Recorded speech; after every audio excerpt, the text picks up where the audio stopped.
अभिषेक जी, आपसे शुरू करते हैं। आपके पास इस वक्त की जानकारी क्या है? सीटों का डिस्ट्रीब्यूशन क्यों नहीं हो पा रहा है? क्या वाकई चिराग पासवान नाराज है? क्यों कांग्रेस उनको सीट ऑफर करने की बातचीत कर रही है? क्यों ऐसी खबरें आ रही कि आरजेडी से उनकी बातचीत चल रही है? देखिए आशुतोष जी, चिराग पासवान की स्थिति बिहार में एक अनगाइडेड पॉलिटिकल मिसाइल की तरह है। चिराग पासवान की वजह से ही नीतीश कुमार की पार्टी पिछली बार तकरीबन 2.5 से 3 दर्जन सीटें गंवा करके तीसरे नंबर की पार्टी बनी, और अब चिराग पासवान नीतीश कुमार के निशाने पर है। चिराग पासवान के साथ एक ठीक ठाक वोटर का चंक है, तकरीबन 5.25-5.5% के करीब वो वोटर है, और वो वोट जिसके साथ जुड़ेगा राजनीतिक तौर पर उसे फायदा होगा, सीटों में कन्वर्जन की स्थिति उसकी बेहतर होगी।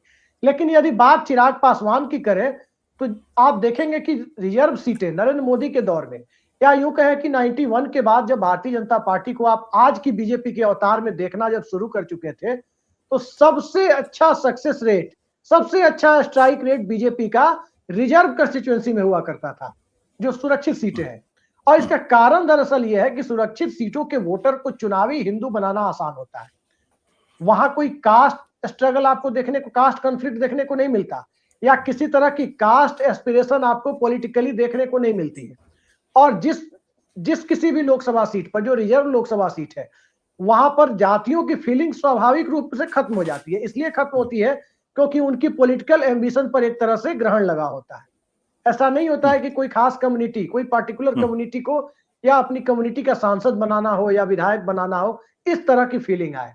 तो चिराग पासवान के साथ एक मजबूरी है कि वो सामान्य सीटों से उन्हें कोई लड़ाएगा नहीं, वो लड़ेंगे तो रिजर्व सीट से, और रिजर्व सीट से लड़ने की स्थिति में चिराग पासवान को एनडीए के साथ रहना ही खुद के संसद पहुंचने के लिए बेहतर होता है।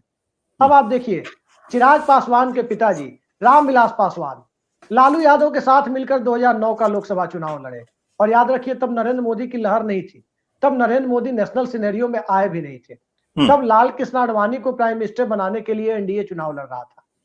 और बिहार इकलौता स्टेट था जिसने सबसे ज्यादा सीटें दी लाल कृष्ण आडवाणी को प्राइम मिनिस्टर बनाने के लिए, 80% सीटें दी थी। 40 में 32 सीटें बिहार में एनडीए जीती थी।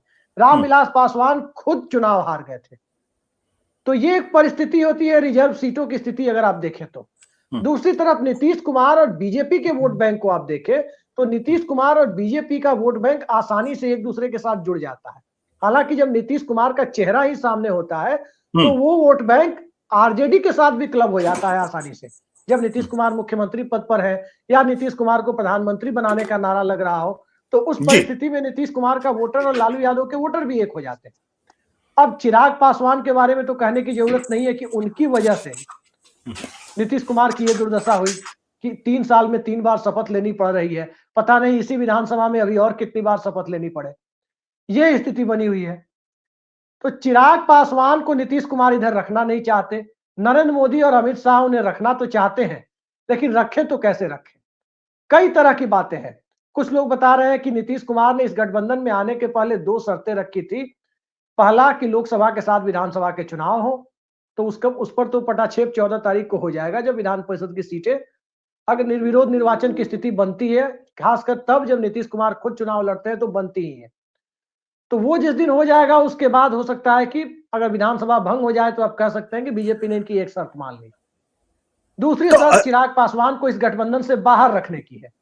तो चिराग पासवान गठबंधन से बाहर रहेंगे तो स्वाभाविक है आरजेडी के पास जाएंगे, और जब आरजेडी के पास चिराग पासवान जाएंगे, हो सकता है कि 5 लोकसभा सीटों का फायदा आरजेडी को हो जाए, लेकिन चिराग पासवान खुद संसद पहुंच जाएंगे, उस गठबंधन में जाकर वो फिर लोकसभा पहुंच पाएंगे, इस पर बहुत बड़ा संदेह है। जी, सत्य हिंदी का ऐप डाउनलोड करें गूगल प्ले स्टोर पर।